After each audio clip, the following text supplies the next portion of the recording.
Hi guys, welcome back to the channel. I am Jaylina and I am so glad that you're here. If you haven't already, please give this video a thumbs up, hit that subscribe button, and make sure that you hit the notification bell so that you are notified every time I post a video. So today's case brings us back to Springfield, Oregon. My very first video on this channel I did on Diane Downs, and that case actually also happened in Springfield, Oregon. But this case takes us to Thurston High School. It was here that student Kip Kinkle walked into school one morning and opened fire, killing 2 fellow students and injuring many more. But that wasn't before he shot both of his parents in their family home, all at just 15 years old. This is the case of the Thurston High School shooting of 1998. School is often something for kids to look forward to. Not necessarily for the education, but because it's a chance for them to get out of the house and see their friends and their favorite teachers. No child should ever fear going to school because of situations like this one. Kip Kinkle was born in Springfield, Oregon in 1982 to his parents, Faith and William Kinkle. Growing up, Kip had a pretty normal life. He had an older sister and 2 loving parents. They lived in a house in a more rural part of town that ran alongside the McKenzie River, several miles from Springfield. Although his home life was good, Kip didn't do very well in school. He struggled. But what made this more difficult for Kip was that his older sister, Christy, she excelled in school. She was gifted. School was easy for her. She didn't even have to try very hard. Knowledge for her came with ease. This was tough for Kip, having to be compared to his older sister who just excelled effortlessly. Kip especially struggled with reading and writing. His parents didn't do much to help. They didn't understand why one child excelled and the other was barely getting by. They hoped that someday something would just click for Kip and he would become a better student. When Kip was 4 years old, his parents decided that they were going to move to Spain for a year. Faith and William were definitely not traditional parents. They wanted to raise their children with respect and understanding, and while in Spain, Christy, who was supposed to be in the 5th grade, was placed in the 3rd grade because that was the only teacher at the school who understood English. But despite being pushed back 2 grades, Christy did great and she flourished. Kip, on the other hand, was placed in a kindergarten class with a teacher who did not speak English. Already struggling, Kip was now in a different country, surrounded by a completely new culture and environment, and he was being taught by someone who didn't even understand him. I'm sure that this was extremely frustrating for Kip, especially since his sister was exceeding all of his parents' expectations while he wasn't living up to their expectations at all, at the age of 4. While they were in Spain, William was taking college classes in town and Faith was enjoying her time away. Christy was immediately popular and she was enjoying her time at her new school and making all kinds of friends. All while Kip was not making any progress, he wasn't making any friends, he was even being bullied by another boy for just being different. After their year in Spain, the family moved back to Oregon. Faith and William hoped that Kip's struggles were due to the language barrier and hoped that once he started 1st grade that he would feel better, being back in a place where he was understood. They hoped that his struggles would fade and that he would start to do better in school like his sister. Unfortunately, that was not the case. Kip continued to struggle, especially with reading and writing. He was mixing up his letters and his numbers, and it was just all bad. Kip was not having a good time, and his parents just didn't know what to do at this point. They would try and help him with his homework and see his struggles firsthand. They were frustrated. I'm sure Kip was frustrated. They didn't voice their frustrations in front of Kip, but he knew how they were feeling. He was embarrassed by this, which led him to not want to ask for help. Although Kip excelled in math and science, he was failing all of his other subjects. Because of this, his parents and the school decided that they were going to hold him back and repeat the 1st grade. This left Kip feeling isolated and alone. He did eventually move on to the second grade, but he continued to struggle, so his parents decided that they were going to have him tested to see if he needed to be in special education classes. And to his parents' surprise, Kip scored extremely high on those tests. The test showed that Kip was extremely intelligent and gifted. That left his parents wondering why he was struggling so badly. He scored extremely low when his motor skills were tested, and his tests showed that he definitely did have a difficulty with spelling, like not normal for second graders. But because of the testing and his scores, Kip continued in his normal classes without any additional help. As he moved on to the third grade, his parents had him tested once again, and this time he did qualify for those special education classes. And after this, Kip began to do much better in school. He was making great progress and he began making A's and B's. Not long after this, it was established that Kip was dyslexic. And now everyone understood why Kip was having such a hard time. Despite this, Kip still felt like a failure, constantly comparing himself to his sister. He felt like he was a disappointment to his parents. As Kip grew older and he moved up in school, he was often picked on. He really wanted to take karate classes to learn how to defend himself, but his parents felt that this was too violent, and this started to drive a wedge between Kip and his parents. He kept pursuing the thought of karate and started listening to heavy metal, which, so what?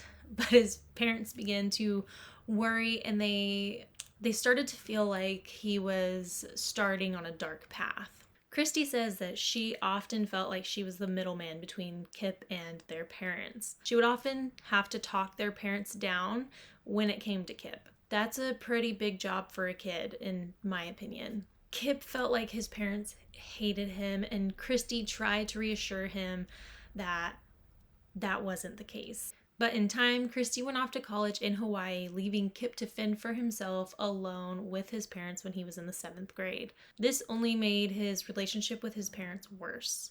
Around this time, Kip managed to make a few friends, and like him, they were considered outcasts, and Kip's parents did not approve and felt like these friends were a bad influence for Kip. At this point, Kip had been pretty interested in and executives, and he had been for a while, which I would definitely find concerning as a parent, so I get that, but they also didn't like his music choices. I grew up being friends with metalheads and emos, and I would never judge anyone for their music choices. His parents did really try to instill in him, though, how dangerous guns were, and tried their best to discourage this interest, but their attempts were not successful. Kip quickly became super obsessed and learned as much as he possibly could about them. It didn't help that his friends were into it, and it became a shared interest between them. He and his friends used a school computer to somehow find a copy of the Anarchist Cookbook. This book was actually banned in the US, but they found one and they ordered it and items to make freaking, and they had them sent to the school. This book teaches you how to make lives, and Kip and his friends were suspended for this. And it was around this time when Kip began to steal. He would shoplift just small items from stores, and it was around this time that Kip's mental health seemed to really start to decline. He claims he began hearing voices, and these voices would constantly tell him that he needed to kill people. He says that this scared him. He says that these voices would also just tear him down and continue to push him to kill people. He says they often spoke to him when he was stressed, which made his life more difficult. He says he knew something was wrong, but he was afraid to speak up about them in fear of what his parents and his peers would think about him. But he was not getting the help that he needed. Kip winds up buying a sawed-off shotgun from one of his friends. He kept in his room and hid it from his parents. So one of Kip's friends invited him to come along for a family vacation in Bend, Oregon that January. Kip went on this trip with his friend, and during the trip they made their way to a highway overpass and thought that it would be a great idea to start throwing rocks at the cars passing. I don't think that they thought about how dangerous and even just disrespectful their actions were. I've been a victim in an incident like this and actually went after those kids that were throwing rocks at cars driving by from the sidewalk. I followed them for a while. My older brother and I chased them until one of them finally went home and we were able to talk to their parents about what they were doing. Looking back now, I wish that I had called the cops, but we didn't. Anyway, Kip and his friend were arrested. This was the first time that Kip ever went to jail, and he had to call his parents to come get him. Kip knew his parents would only be more disappointed in him, and this mentally tugged at him. This was a felony charge, Kip's first, and his parents were furious. His fears were coming to fruition. His parents laid into him, telling him that they didn't know what they were going to do with him, that they were extremely disappointed, and he was on a path of destruction. Kip's mother was desperate at this point. She really wanted Kip to see a therapist, but Kip's father, on the other hand, was against the idea. William believed that therapy would only be a waste of money, and Faith persisted, and eventually William agreed. Kip said while in therapy that his obsession helped him relieve stress and anger. He didn't disclose to the therapist that he was hearing voices. After their first session, Kip was diagnosed with depression, and the therapist recommended that he see Kip a few times a week. Faith discussed their session with William, and William decided to make more of an effort to connect with Kip. He then bought Kip a gun and tried to use Kip's passion for guns as a way to bond with his son. This did help, but not much. His parents believed that he was improving, but he was still getting into trouble at school. After a few more sessions in therapy, it was recommended that Kip go on antidepressants. Now, this was the 90s, and these types of drugs were being pushed really hard by the medical industry. There wasn't a lot known yet on how these types of medications would affect minors, but it seemed to actually really help Kip. He and his parents noticed a difference, and soon in therapy, Kip said that he felt a lot better. Because of this progress, Kip's dad actually bought Kip a 9mm that Kip was only allowed to use while they were shooting together. William made it very clear that Kip was not allowed to keep the gun himself, and his dad would have it until Kip turns 21, and then he could take it on his own. Kip went to therapy for 6 months and was doing really well at this point. William and Faith decided that Kip no longer needed therapy. They also decided at this time that Kip no longer needed to take his antidepressants. So once his current prescription ran out, they did not refill it. These types of medications can have negative withdrawal symptoms that can last for up to a year after abruptly stopping them. When you're on these types of medications, you can't just stop them abruptly in that manner. You're supposed to kind of wean yourself off of them under a doctor's supervision, and Kip did not do that. Kip moved into his first year of high school and seemed to continue improving. William then buys Kip a .22 semi-automatic rifle as a reward, but made it clear again that he was only allowed to use it when they were shooting together. Although Kip was doing well for some time, toward the end of his first semester of high school, Kip's progress began to slowly decline. His parents started to notice changes in his behavior. He began to fall back into his old habits. His journal entries were very dark, destructive, and extremely negative. He was also going through his first breakup, and he was pretty broken up over that. Over the remainder of that year, Kip continued to decline drastically. He was caught rolling another classmate's house, and this felt like the last straw to his parents. They told him how incredibly disappointed they were in him, and his father said that he was hopeless, and this fueled the voices inside of Kip's head. He could not take the disappointment from his parents. Around this time, Kip stole a gun from one of his friends. Another friend offered to sell Kip another gun, and Kip jumped at the opportunity. They made plans to meet the next day. May 20th, 1998, Kip met up with his friend and paid his friend $110 for a semi-automatic pistol. He put the gun in his locker in a brown paper bag, but the man who was the actual owner of the called the school to report it missing and actually gave them a list of students who might possibly be involved in the theft. Kip was not one of the kids that this man had mentioned. The school did a thorough search of each kid who was mentioned, and during the search, Kip's name came up several times. So once the other kids were checked and ruled out, they pulled Kip out of class and they asked Kip if he knew anything about it. Kip denied knowing anything about it, but when officers told Kip that they were going to check his locker, Kip confessed to having the and that he had just bought it from his friend. Both Kip and his friend were arrested. Kip was expelled from school for having the weapon in his locker. Kip's father picked him up from the police station yet again and was furious. He tore Kip a new one, and once again, Kip was a major disappointment to his parents. This was also Kip's second felony charge as a freshman in high school. Kip's parents were at their wits' end, and they were considering sending Kip off to a camp for troubled youth. While at home after this, Kip took his .22 rifle from his room and he shot his father in the back of the head, killing him. Kip then dragged his father's body into the bathroom and covered it with a sheet. Later that evening, when Kip's mother returned home, he met her in the garage. He told his mother that he loved her and proceeded to shoot her twice in the back of the head. She fell to the ground but was still alive. Kip told his mother to close her eyes and proceeded to shoot her 3 times in the face and then in the heart. Kip covered his mother's body with a sheet. This was most definitely overkill.